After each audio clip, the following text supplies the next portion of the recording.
odeeffannoo wayitaawaa Ola addunyaa keenya waan mara qabu waa mara isinii keenya waa mara.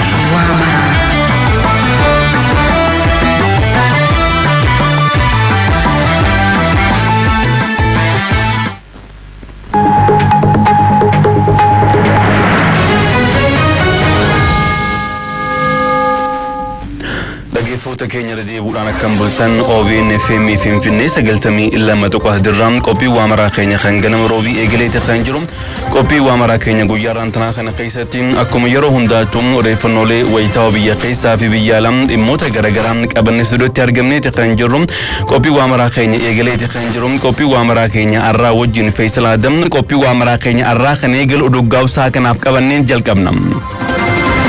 Rakkoo nageenyaa furuuf hojiin karaa nagaan eegalame akkuma jirutti olaantummaa seeraa mirkaneessuun cimee itti fufaa jedhan pireezidaantiin itti aanaa mootummaa naannoo Oromiyaa Obbo Awwaluu Abdii. Kanaafis humna nageenyaa cimsuun murteessaa akka ta'e dubbatan. Pireezidaantiin itti aanaa mootummaa naannoo Oromiyaa Obbo Awwaluu Abdii godina Qeellam Wallaggaa aanaa Anfiilootti argamuun humna nageenyaa 820 ol leenji'aa ture eebbisanii jiru. Bulchaan godina Qeellam Wallaggaa Obbo Gammachuu Gurmeessaa hubannoo leenjiin argamee nagaa eeguuf cimuu akka qaban humnoota nageenya eebbifamaniif ergaa dabarsaniit jiru. Biiroon investimentii fi industirii Oromiyaa fi korporeeshiniin misoo paarkiiwwan industirii paarkii industirii Baddallee akkaataa hojiitti galchuun danda'amu irratti abbootii qabeenyaa godina Buunnoo Baddallee waliin magaalaa Baddallee mari'atanii jiru. Bulchaan godina Buunnoo Baddallee Obbo Amaan Danuu paarkiin industirii Baddallee beenyaan itti qabalamee hojiitti galuuf lafarraa harkifatee hattamaan hojiitti galuuf misoomawwan bu'uuraa barbaachisan kan guutamu ta'uu himanii jiru.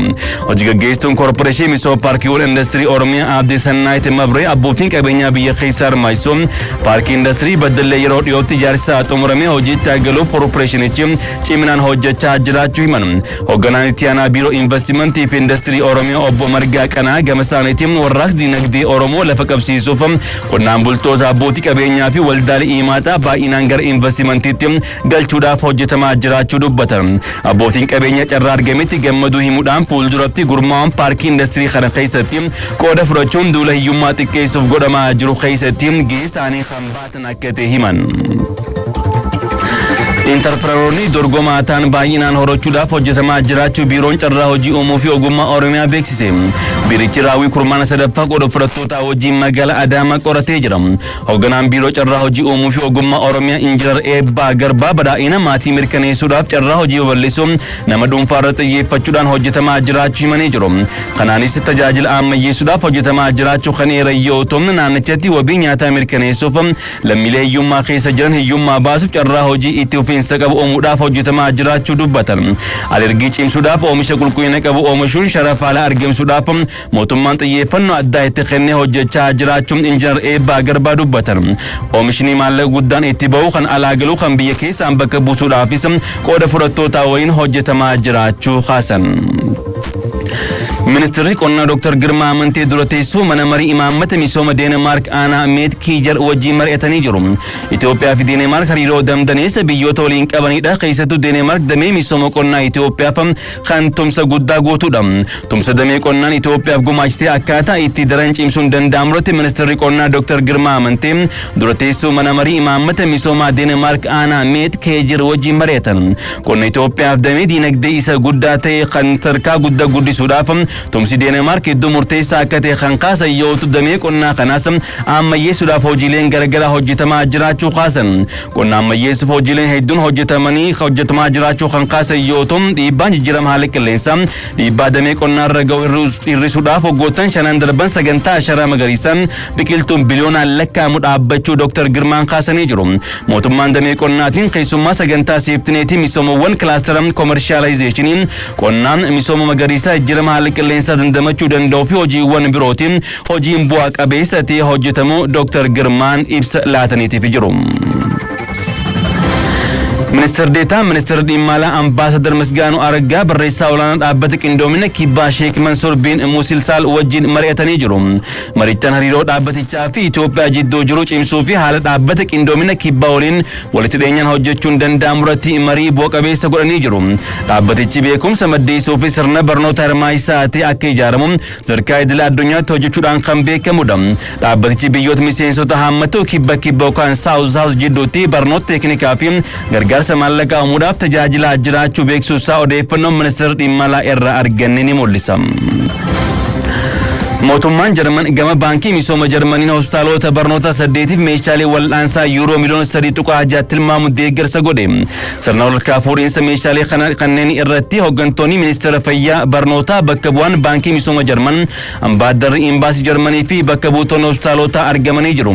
Hospitaalonni deeggarsa argatanii hospitaala ispeeshaalaayizii Xuqur Ambassaa Finfinnee, hospitaala riifaraala Dilcoorraa Direedhaa, hospitaala riifaraala Adaamaa, hospitaala riifaraala Dasee, hospitaala riifaraala Falagiiwwat Baardar, gidduugala meedikaala yuunivarsiitii Jimmaa, hospitaala riifaraal Aayidar Maqalee, hospitaala riifaraal Arbaa Minch akka ta'an ibsamee jira. Deeggarsi Jarman dameewwan garaagaraan Itoophiyaaf gootu cimee kan itti fufu akka ta'e sirna walharkaa fuudhinsaa kanarratti ibsamee jira. magaalaa Walisootti marii misoomaa fi nageenya qaamolee hawaasaa garagaraa hirmaayisee taa'ame. Hirmaattonni marichaa rakkoo daandii keessoo fi tajaajila bishaan dhugaatii dabalatee rakkoowwan misoomaa bu'uura akka isaaniif furamu gaafatanii jiru. Ijaarsi seeraan alaa misoomaa fi guddina magaalaa Walisoo irratti dhiibbaa guddaa uumaa jiraachuus waltajjiirratti kaafamee jira.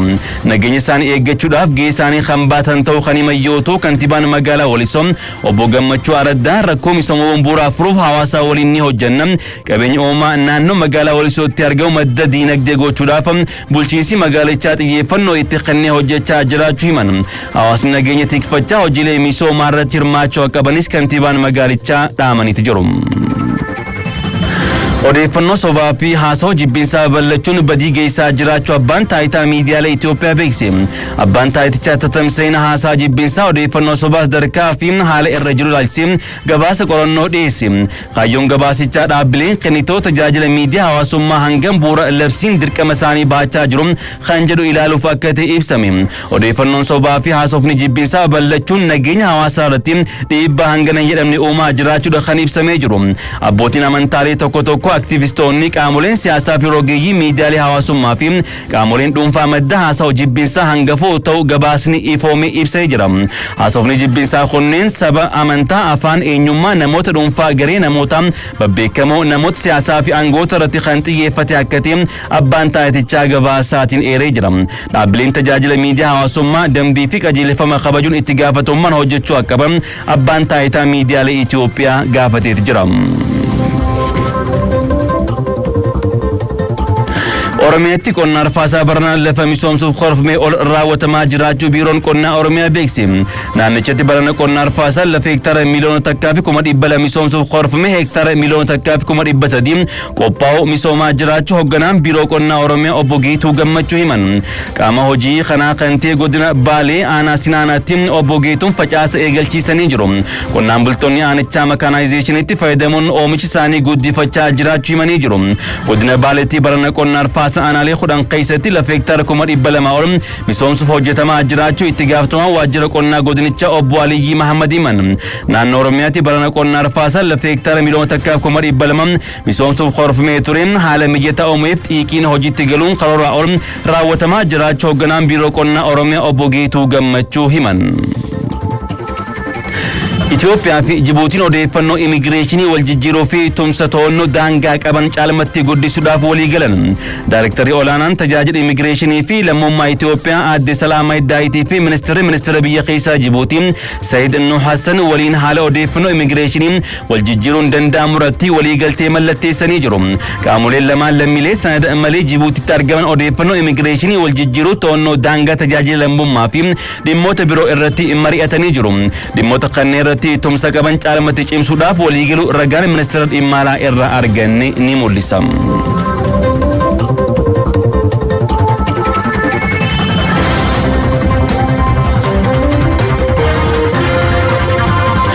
Humni waraanaa Israa'el haliillaa misaayilotaa fi dirooniiwwan dhuma torbee darbeerra Iraan raawwateef gatii osoo hin argatin akka hin hafne dhaadatee jira.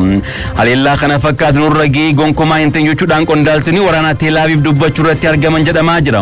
Pireezidaantiin Ameerikaa Joo Baayiden ministeera muummee Israa'el Benjaamin Netanyaahuu wajjin bilbilaan erga mari'atanii booda yaada kana akka hin deeggare beeksanii jira. Dubbii himaan humna waraanaa Israa'el Daaniil Hagariin buufata waraanaa Juuliyaa kibba Israa'el irratti argamurraa ergaa dabarsanii jiran. Haliillaa torbaan darbe Teeraan isaan irraan geesse kanaaf deebii oddoo hin kenne gonkumaa akka hin teenye qondaaltonni waraanaa Israa'el himuu irratti kan argamanidha. Yaada amma Teelaaviif kennaa jirtu kanatti aanee giddugalli bahaa muddama addaa keessa galaa jiraachuudha kan ibsamaa jiru. Biyyoonni giddugala bahaa keessatti argamu muddamni kun akka tasgabbaa'uuf ergaa isaanii dabarsaa kan jiran yoo ta'u pireezidaantiin Iraan Ibraahim Ra'iisiin gama isaaniitiin pireezidaantii Raashiyaa Vilaadimir Puutiin wajjin bilbilaan mari'achuun isaanii dhagahamee jira. Mooskoo fi Teeraan biyyoota michoolii jajjaboo akka ta'an kan beekamu wayii ta'uun deeggarsa guddaa waliif godhuudhaanis kan beekamanidha. Daayin Hagariin akka himaniitiin buufata xayyaaraa guyyaa dheengaddaa haleelama wajjin wal qabate miidhaan guddaan akka hin geenye kan himan ta'us dhaabbileen sabquunnamtii tokko akka himanitti haleellaa misaayila baalaastikii guyyaa dheengaddaa Teeraaniin buufanni waraanaa Israa'el kun miidhaan guddaan irra ga'u akka hin ol ibsamuu irratti argama. Kanaaf akka qondaaltonni waraanaa Israa'el haleellaa guyyaa dheengaddaa kanaaf deebii odoo hin kenne gonkumaa kan hin teenye akka ta'e kan himuu irratti argaman jedhamaa jira. Ibraahim Ra'iisiin akka himanitti Teeraan ammaan booda deebii kan kennitu yoo taate deebiin Teeraanis kan kana caalaa jabaa ta'uu akka danda'u akeekkachiisanii jira. Walgaarreeffannaan Teeraanii fi Teelaaviv gidduu jiru kan waggootaniif ture dhuma torbee darbeettiin gara qawwee walitti dhukaasuu ga'uu isaaniiti kan ibsamaa jiru. Dhaggeeffattoota keenya kan caqasaa jirtan OBN FM Finfinnee 92 irraa qophaa'ee gara keessan dhiyaachaa kan jiru qophii waamaraa keenya kan ganama roobiiti kan dhuggaawsaa kanaaf qabanne amma kallattumaan gara oduu balballoomii tokko tokkoon ilaallu dabarra. Abbaan taayitaa miidiyaalee Itoophiyaa qorannoo haasaa jibbinsaa fi ragaa sobaa irratti ji'oottan jahan darban godhe ifoomse. Haasaan jibbinsaa fi ragaaleen sobaa harki caalu miidiyaa hawaasaan dhiyaataa jiran sadarkaa yaaddeessaa irra akka jirus qorannichi eeree jira. Waltajjiin bu'aa qorannichaa irratti xiyyeeffate kaleessa Finfinneetti gaggeeffamee jira. Kibree Zalaalem waltajjicha hordofeeti jira. Abbaan taayitaa miidiyaalee Itoophiyaa waltajjii gabaasaa haasaa jibbinsaa fi ragaa sobaa miidiyaa hawaasaa biyyaalessaa irratti xiyyeeffateen hoteela Iskaayilaayititti qopheesse. Daayiriktarri olaanaa itti aanaa abbaa taayitichaa obbo Yoonaataan Tasfaayee kaayyoon waltajjichaa barreeffama qorannoo dhiyeeffamu irratti yaadota qooda fudhattoota dhimmichaan kennaman galtee gochuuf ta'uu himani. ሶሻል ሚዲያ ሰርቪስ ፕሮቫይደሮች ምን ያህል ሪስፖንሲቭ ነበሩ? Miidiyaaleen hawaasaa tajaajila dhiyeessan hagam tokko itti gaafatamummaan hojjechaa jiru qorannoo jedhu taasifnee jirra. Kaayyoon waltajjichaas barreeffama qorannichaa irratti mari'annee yaada isin kennitan galtee godhachuun daran cimsuufi. Qorannichi gabbifamee qaamolee mootummaa dhimmamtoota ta'aniif dhiyeeffamuun imaammata ta'ee akka baafamus ibsa isaaniirraa hubanneerra. Gabaasa haasaa jibbinsaa fi ragaa sobaa miidiyaa hawaasaa biyyaalessaa kan dhiyeessan abbaa taayitichatti daayiriktoreetiin ijaarsa dandeettii aadde Eden Amareem qorannichi naannolee biyya shan keessatti taasifamuu himaniiru.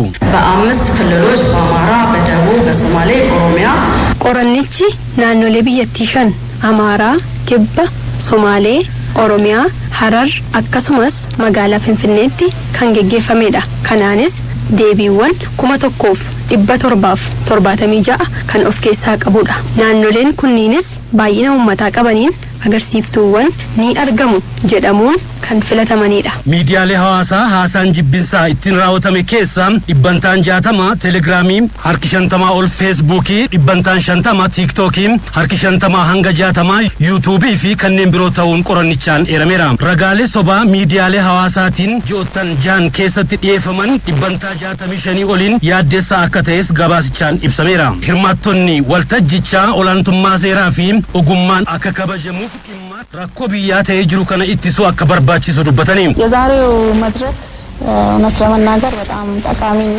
waltajjiin har'aa baay'ee faayidaa qabeessaa fi yeroo ammaatti akka biyyaatti rakkoolee ittiin qabamnee jirru keessaa haasaa jibbinsaa fi ragaa sobaa ittisuuf kan gargaarudha jedhee yaada. ነገሮችን ሊያቀልልን የሚችለውንና dubbiiwwan nuuf salphisuu fi jijjiiramoota sekondootaan argaman hordofuu yoo barbaachise rakkoowwan haasaa jibbinsaaf ragaa sobaa teekinooloojiidhaan kan furmaata argatu. Kanaafuu isarratti hojjechuun barbaachisaadha. Amma gabaasi dhiyaate iyyuu rifaasisa. Gabaasi kun galtee uummatarraa funaaname qaba. Yaadi walitti qabamee dhufeera jechuudha. Mirga ofii dubbachuu akkuma qabu sana kabajaa, ulfina, simboo fi sona nama biroo eeguu qaba, kabajuu qaba. Arrabsoo fi sobaan odeeffannoo sobaatiin hadheessuuf maqaa balleessuu xiqqeessuu hin qabu jechuudha. Seerri kanas hin argamu. Wanti amma argamaa jiru garuu kana lamaan wal simsiisanii deemuu dhabuutu jira. Kan ta'uu qabu seerri kabajamuu qaba. Gaaffii tokko malee seerri kabajamuu qaba yeroo jennu sabaaf sabaan hanga walitti buusutti sanarra darbee hojii biyya diiguu keessatti hanga qooda fudhatutti waa'een itti gaafatamummaa mirkanaa'uu qaba kan jedhuun qaba. Hooggantoonni dhaabbilee miidiyaa fi dhaabbilee siviilii biyyattiin waltajjicha irratti hirmaataniiru.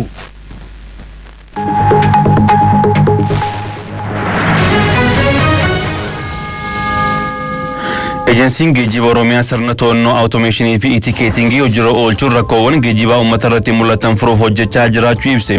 Rakkoo kafaltii geejjibaa teekinooloojiin toora irra itikeeting hojirra oolchuun taarifa mootummaan baaseen hojjetamaa jiraachuudha kan ibsamee jiru. Dassaalany Asaffaa dabalata qaba. Ejensiin geejjibaa Oromiyaa sirna to'annoo awutomeeshinii tikeetii hojiirra oolchuun rakkoowwan geejjiba uummataa wajjin wal qabatan furuuf hojjechaa jiraachuu ibse. Rakkoo kaffaltii geejjibaa teekinooloojii tikeetii hojiirra oolchuun mootummaan baasiin hojjetamaa jiraachuun ibsamee jira. Kenna tajaajila geejjiba uummataa wajjin wal qabatee rakkoo guddaan ture taarifa seeraan bahee jiru dhiisuun konkolaachistoonni akka fedhanitti uummata taarifaan ol kaffalchiisuun dararaa waan turaniif rakkoo kana hambisuuf sirna to'annaa teekinooloojiin deeggarametti fayyadamuun hojjechaa jiraachuu ejensii geejjibaa Oromiyaatti Daayirektarri Koominikeeshinii Obbo Nugusee Faajjii nutti himaniiru. Tikeetti gaafa jennu buufata konkolaataa keessatti taarifa mootummaan baaseen konkolaataan gosa isaatiin sadarkaa tokkoffaa lammaffaa sadaffaa jedhee sadarkaa isaatiin taarifni mootummaan baaseen uummanni keenya kaffalee akka deemu ka'umsa fi ga'umsa konkolaataa sana waan qabuuf isa sanarratti hubannoo laataa turre jechuudha. Namni dura calliseetuma tikeetti san buufata keessa waan jirtuuf ishee qofa kaffalee daandiin isaa daandii kiiloomeetira 100 taatee qarshii 95 kaffala yoo ta'e qarshii 100 itti kenne kan deebiillee argannetu jira ture. Suni ta'uu akka hin qabne bilbila tolaa 8556 akka ejensii geejjiba Oromiyaatti yoo isaan komii qabatan taarifni mootummaan baase 95 yoo ta'e birrii 5 deebisuun dirqama qaama tikeeta kutuu sanaa dirqama gargaaraa sanaa maallaqa san deebisuun ta'uusaa uummanni keenya hubate dhugaadha kana booda itti fayyadamna waan jedhu waan nuu kaasantu jira. Teekinooloojiin sirna to'annoo toorarraa fi tikeetii bu'aawwan hedduu kan argamsiise ta'uu fi teekinooloojiitti fayyadamuun rakkoo hedduuf furmaata ta'uu kan nutti himan immoo ejensii geejjibaa Oromiyaa Daayirektara teekinooloojii quunnamtii odeeffannoo kan ta'an Obbo Tashoomaa Dhufaati. Sisteemoonni keenya bu'aawwan gaarii nu buusee kan jiru ta'uu isaati. Tikeetii wajjin wal qabatee erga qorannee sagattaanee booda hojiirra erga oolchinee booda bu'aawwan baay'ee nu buusee jirachaa. Bu'aan nu buuse keessaa senteraalee asteennee ilaallachaadha. Konkolaatota meeqatu bahee har'a Adaamaarraa Finfinnee yoo baate konkolaatota meeqatu bahee nama meeqatu geejjibsiifame kan jedhu sisteemaan maaneej gochee jirachaadha ilaalaa jirra. Lammaffaa imalaani taarifaan dur taarifa hamma barbaadesitti dabala shufeeriin jechaadha. Kanaafuu imalaan taarifaan akka tajaajilamu uummanni taasisee jirachaadha. Tikeettii sana alatti amma namni birrii lamallee yoo irratti hafa ta'e naa kennii jechaatti jirachaa mirga isaa gaafachaa jira. Dur birrii 20 birrii 30 dabarsanii harkaa fuudhaa jiru. Kanaafuu imalaan taarifaan akka deemu tikeettiirra kan jiru sun ilaalee kaffalataa jechaadha imalaan. Sana alatti waan itti dabalamu jiru jechaadha. Kanaafuu dhimmoota taarifaa ala humnaa ol fe'uu wajjin wal qabatee taarifaa ala kaffalchiisuu wajjin wal qabatee furmaata waaraa nuu kaa'ee kan jiru ta'uu isaati. Kanaaf isa kana babal'isaa jirrachaadha. Almost buufattoota baay'ee irratti ta'amaa jira. Kanaaf waliin geessa isaa taasisuudhaaf baay'ee babal'isaa kan jiru ta'uu isaati jechaadha. Kanaaf inni kunis paralaalii hoogganaa kan jiruu fi sisteema kanas senteraalii asiin maaneej gochaa kan jiru ta'uu isaati jechaadha. Rakkoo darbee warra tikeetii muruu wajjin wal qabatee tajaajila gahaa kennuu irratti mul'atu ilaalchisee gaaffii gaafannee fi Obbo Tashoomaan deebii kennaniin dhimmoota shiftingii wajjin wal qabatee kaampaanonni amma sisteematti galanii jiran almost amma hojii keessa kan jiran kaampaanota akka 4-5ti. Isaan kuni tokkoon maal hojii dhabaa qaxarateechi jalatti jira jechaadha. Hojii dhabaan suni tokko guyyaa guutuu kan hojjechiisu jira jechuun sa'aatii 11f walakkaa hanga sa'aatii 12tti kan hojjechiisan jiru. Tokko shiftiidhaan kan hojjechiisan jiru jechaadha. Haa ta'uti inni kun darbee maybe uumamuu danda'annee yaadna. Shiftingii irra fakkeenyaaf sa'aatii 5f walakkaa yookiin sa'aatii 6tti shiftii yoo godhan ta'ee walharkaa fuudhinsa taasisu sisteemitti diivaayisitti meeshichi walharkaa fuudhinsa taasisu hamma hojjetan sanas intini godhama sisteema irratti siinki ta'a. Sana wajjin wal qabatee gaabbiin maybe uumamuu danda'a. Isa kana kan taaneef immoo dabalataan humna namaa fi meeshaalee rizarvi ta'an akka gashanii fi sarara tokko irratti meeshaa meeqa ammamii barbaachisa, sarara tokko irratti humna ammamii barbaachisa kan jedhu qajeelfamaaf istaandardii bu'nee gadi buusnee jirra jechaadha kanan furuudhaaf. Namni tokko illee tajaajila daqiiqaa hammamii keessatti argachuu qaba kan jedhullee dirqamaa fi gahee hojii isaaniillee gadi buusnee kan jiru ta'uu isaati jechaadha. Kanaafuu isa kanaan hoogganamanii akkatti deeman kan taasisaa jiru ta'uu isaati jechaadha. Hojii teeknooloojii e-tikeetii babal'isuuf hojjetameen buufataalee 65 fi sarara 464 irratti jalqabamuusaa odeeffannee jirra.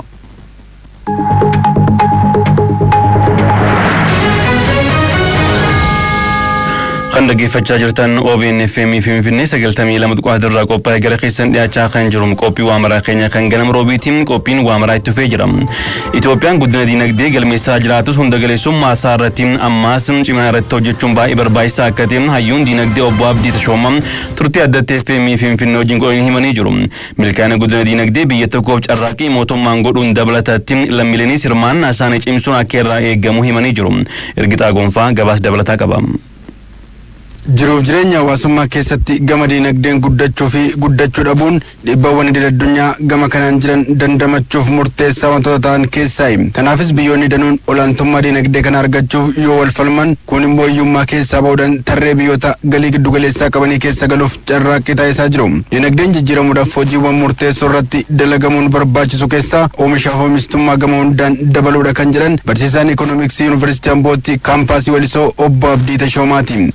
dinagdee kan nuti jennu akka seeraa yookaan immoo hiikoo pirofeeshinaaliitiin gaafan dubbadhu guddina dinagdee jechuun inkaamii yookaan galiin biyya tokko yookaan immoo callaa yookaan oomishni biyya tokko yoo dabale bara baratti yookaan baroota dheeraadhaaf walitti fufiinsaa yoo dabale sun guddina dinagdee jenna jechuudha. Dinagdee gaafa jedhamu immoo akkasumaan seektara tokko qofa qabanne otoo hin taane seektaroonni biyya keessa jiran walirratti kan hundaa'anidha jechuun inni tokko isa tokkoof galtee inni tokko immoo isa tokkoof oomisha dhiyeesseetu walirratti hundaa'anii jiraataniif yookaan hojii wal gargaarsa godhanii fi guddinni wal faana gaafa jiraatudha. Kan nuti dinagdee kan nuti jechuudha. Biyyoonni guddina dinagdee isaaniif murteessaadha jedhan keessaa hojiin dursa kennaniif ni jira kan jedhan obbo Abdiin akka Itoophiyaatti dinagdeen qonnaan durfamu filannoo dansaadha jechuun wantoota gama kanaan utuu fooyyee jedhanis himaniiru. Qonna sana akkaataa gamiina teekinooloojiidhaan deeggaree oomishaaf oomishtummaa cimsa jedhee namni barate tokkotti amanee hojjete wanti inni qonni hin deeggaramneef hin jiru. Amma garuu qonna sana baana kan rakkachaa jiru abbootiin keenya warra hin baratiin isaan immoo barnootaan baay'een dubattamanii jiru.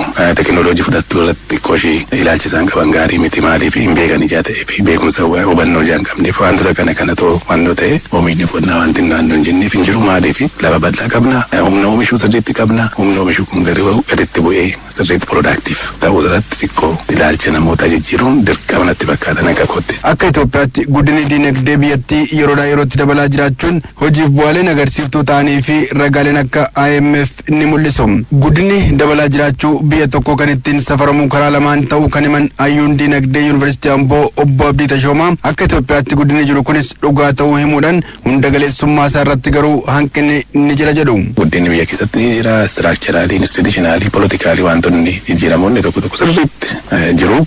Maaliif guddina gaafa jennu hunda galeessa ta'uu qaba. Hunda galeessa jechuun gareen ta'e tokko qofti guddina argee yookaan immoo galiinsaa dabalee yookaan fooqiin naannoodhumaa Finfinnee qofa ijaarameedhaaf guddina hin jettu. Gadi bu'ee hiyyeessa. Hiyyeessa dakaa yoo ilaale gaafsa nuti guddina giddu galeessa qabate kan nuti jennee dubbannu jechuudha. Dinagdeen biyya tokko akka milkaa'uuf gahee mootummaa qofa taasisuun yaaduun yookaan immoo hojiilee hojjetaman qeequun furmaatan ta'u kan jedhan Yuunivarsiitii Ambootti barsiisaa Ikoonomiksii kan ta'an obbo Abdii Tashoomaa qaamoleen hawaasaa hunduu gahee isaa baachuun murteessaa ta'us dhaamaniiru. Mootummaa gaafa jennu gaaruu mootummaatti waan ta'u hunda dhiibdee yoo dhiiftee hin ta'u garuu immoo deeggarsi gara uummataa irraas qaama hundarra sadarkaan jiru isarraa eegamu hundumtuu hojjete kana qofa immoo miti. Uummata irratti uummata faana al tokko kaafuma callimnee ofii keenyaaf barbaannu qofa uummata waan jechuu otoo hin taane sammuu uummata irratti yeroo hunda hojjetamee uummanni fedhii isaatiin dhimmi kun na laallata jedhee akka inni deeggaru. Maaliif namni itti amanee waa gochuu qaba fakkeenyaaf amma namni ani itti amanee gibira kaffaluu qaba malee yeroon gibiraa ga'e jedhee sodaadhee yookaan immoo qaamni gibira sassaabu naanna'eedhaaf sodaateedhaan miti kan namni kaffaluu qabu kanaaf immoo baay'ee uummata irratti hojjechuu qaba.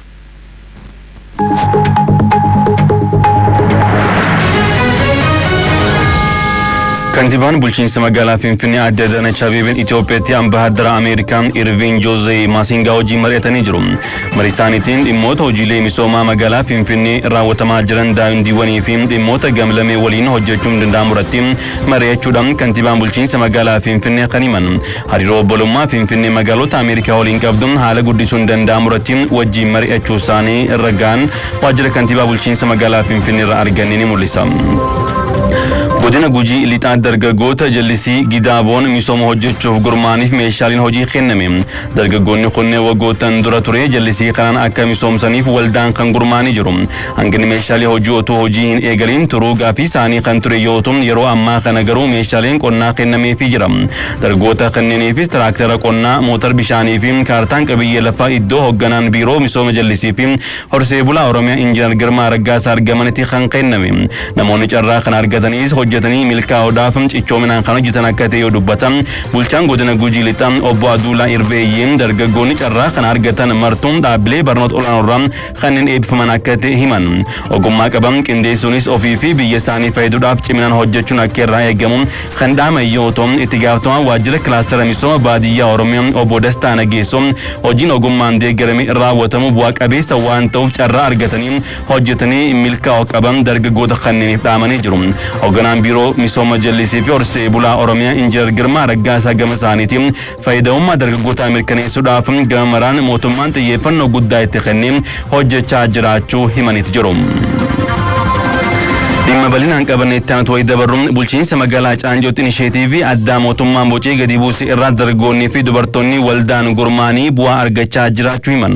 Bulchiinsi magaalichaatti inisheetiivii addaa mootummaan bara kana hojii dhabdummaa hir'isuuf qabatee ba'ee bu'uura godhachuudhaan hojii barbaaddota waldaan gurmaanii jiraniif liqiin karaa baankii siinqeetiin kennamee hojii barbaaddonni hojii qabatamaa keessa galanii akka jiran kantiibaan bulchiinsa magaalaa Caancoo obbo Gazzaayin Tamasgan himanii jiru.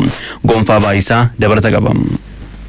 Mootummaan naannoo Oromiyaa hojii dhabdummaa baadiyyaa fi magaalatti yaaddoo ta'aa dhufe furuuf tooftaalee garaagaraa bocee hojjechaa jira. Keessumaa bara 2016 tooftaalee hojii dhabdummaa hir'isuuf mootummaan qabatee bahe keessaa tokko inisheetiivii addaati. Bulchiinsa magaalaa Caancootti inisheetiivii addaa mootummaan diriirse irraa dargaggoonni fi dubartoonni waldaan gurmaanii bu'aa argachaa jiru.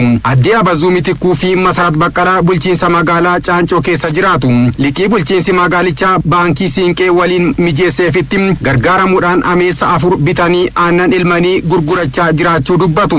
Nama lamaan gurmuuf ni jira. Waldaa Sharikaa jedhama. Masarat Baqqalaa fi Abazaashuu. Haalli hojii keenya baay'ee shaggaadha. Bu'aa keenya makiinaan dhufee asitti nurraa fudhata ganama ilmine hin kennina fi nurraa fudhatee deema jechuudha. Mootummaa kanaaf immoo baay'een galateeffadha. Mootummaan amma qarshii 700 gaafanne 600 nu gallakkise. Ani nu gallakkise saniin horii dhaltii bitanne horii 4 binne waan qaba nyaata isaaniis hin danda'a. Dhiphannu firee taanis hojjenna. Birri mootummaasis kaffaloodha duubatti hin deemnu hojjenna. Bu'aan bareeda. Kan gara kiyyatti taa'ee ilaalutti amma nan barreessa si'a 5 irratti sun irratti hoggaan ilaalutti bareeda bu'aan isaa baay'ee na gammachiise. Haaluma wal fakkaatuun waldaan Araddoo iftuu fi hiriyoota isaanii loon furdisuu irratti gurmaanii hojjechaa jiru. Isaanis bulchiinsi magaalichaa wabii nuuf ta'ee liqii baankii siinqee irraa argannee loon furdisaa jirra jedhu.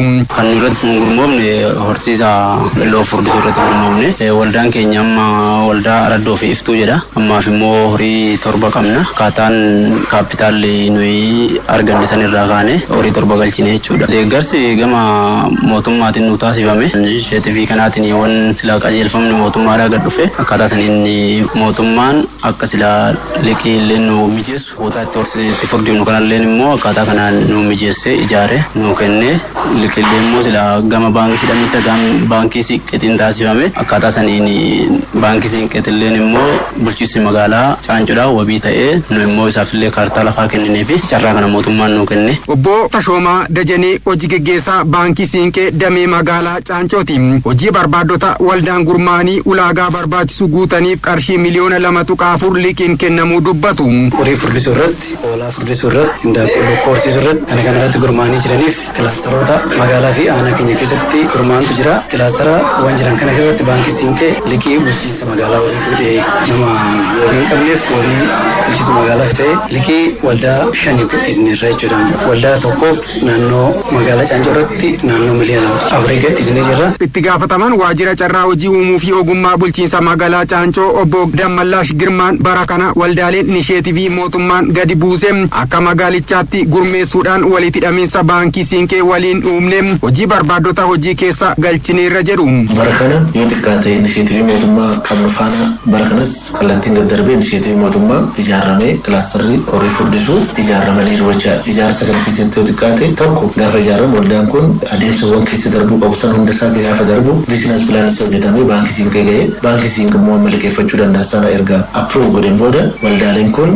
maallaqa isaanii sana waldaan erga akaawuntiitti naqatanii waliigalteen godhamee wabii yaamamee bulchiinsi magaalaa isaa mataan isaa walii wabii kan xaamuraa ta'ee hojiitti galanii jechaadha. Waldaa furdisa loonii fursisaa waldaa sadiitu jira. Miseensa dhiira 2 fi 4 waliigala isaa nama 6 jechaadha. Kantiibaan bulchiinsa magaalaa Caancoo obbo Gazzaanyi Tamasgeen gama isaaniitiin inisheetivii addaa mootummaan gadi buuseen hojii barbaaddota waldaan gurmaanii bulchiinsi magaalichaa wabii ta'uudhaan liqiin mijatee fi hojii keessa akka galan taasifneerra jedhu. Bara kana akka magaalaatti immoo toora xiyyeeffannoo keenyaa godhannee kan hojjechaa jirru dargaggeessi carraa hojii namni biraa uumuuf odoo hin taane ofiisaatiif carraa hojii akka uummatuuf kilaastara himaataa 2 jalqabbiidhaaf ijaarree hojiitti gallee jirra. Kan furdisaatii fi kan horsiisaa jechaadha. Kanaafis immoo maallaqa naannoo miliyoona 2.4 kan ta'u baankii Siinqeetii walitti hidhee liqaa mijeessinee fi gara hojiitti seenanii jiru jechaadha. Loowwan baay'een bitaman sadarkaa gabbachuu irra ga'anii jiru. Gabaa ayyaana Faasikaa dhufuutti akka baasanidha kan ilaalaa jirru. Karaa biraatiin immoo aannanis gurgurachaa jiru. Kanaaf jajjabeessanii yoo itti deeman jijjiirama guddaa hin fidu jennee yaadna.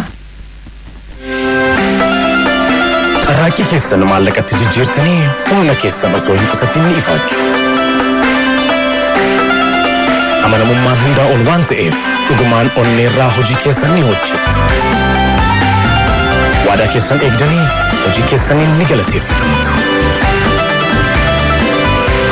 Bu'aa dafqa keessanii argachuuf boqonnaa malees ni ifaachuu.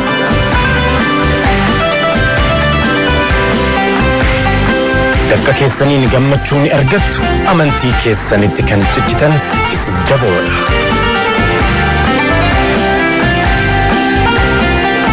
Kaayyoo keessan milkeessuuf baankiin Siinqee akka fedhii fi jiruu keessanitti tajaajilawwan baankii dhalarraa bilisaa Siinqee dhiyeessaa seera shari'aa bu'uureeffatee dameewwan isaa hundatti isinii dhiyeessuusaa gammachuun isiniif ibsa. Eid Mubaarak. Baankii Siinqee tokkummaan gara milkaa'inaatti.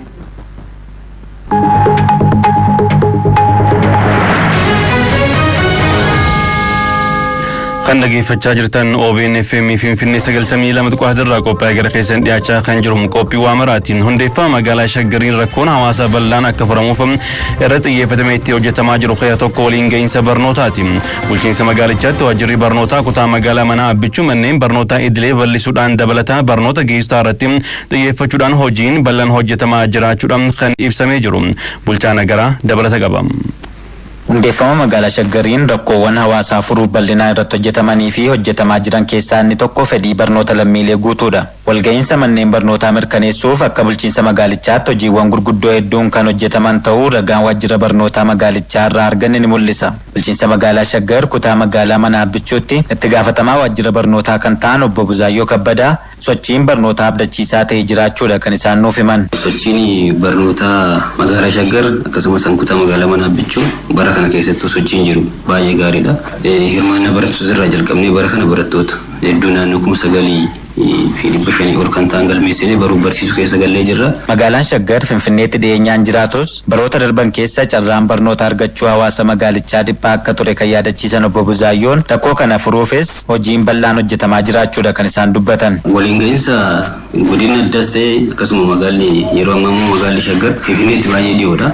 Garuu akkaataa dhiyeenya isaa kanaan waliin ga'iinsi barnootaa uummanni barnoota argachuudha wal qabatee gaaffii guddaatu ture jechuudha. Kan ammoo sirnoonni darban itti karoorfatanii uummanni naannoo kana akka hin baran kan irratti hojjetamaa turedha. Yeroo ammaa kana keessattuu xiyyeeffannoo olaanaan akka magaalaa Shaggarittis akka kutaa magaalaa keenyattis kenname maalinni bu'uurarraa ijoollee cimsuun murteessaa waan ta'eef bu'uura boruu ijaaruudhaan waliin ga'uudhaan wal qabatee haala qabatamaa kutaa magaalaa keenyatti bu'uura boruu 4 karoorfannee 5 ijaaraa jirra. 5 san keessa lama xumursiisnee Oromootti baruu barsiisuutti jalqabsiisnee jirra. Lama xumuramuu gahee jira jechuudha. Rakkoo hanqina barnootaatiin wal qabatee jiru hiikuuf barnoota idileetiin dabalata barnoota ga'eessotaa irratti xiyyeeffachuun hojjetamaa kan jiru yoo ta'u akka ragaan waajjira barnoota magaalichaa agarsiisutti bara barnootaa kana qofa ga'eessota 85,000 barsiisuuf karoorfamee irratti hojjetamaa jira. Akka kutaa magaalaa Manaabbichuuttis gama barnoota ga'eessotaatiin hojiin bal'aan hojjetamaa jiraachuudha obbo Buzaayyoon kan dubbatan. Namni baay'een qubaa mallatteessaa jechuudha. Kanas bara kana barnoota ga'eessotaatiin wal qabatee naannoo 3,800 nu kenname karoorri. Karoora kan jisan naannoo 3,900 karoora olitti barsiisnee yeroo ammaa kana qormaata madaallii ifa boruu kan jedhamutu jira. Madaallii san fudhatanii baay'een isaanii almost naannoo parsantii 98 qormaata kana darbanii sartifikeetti fudhatanii jiranii jechuudha. Ammas warra hafe immoo dugoognee akkaataa isaan ittiin barachuu danda'an kan irratti hojjennu ta'uu isaati jechuudha.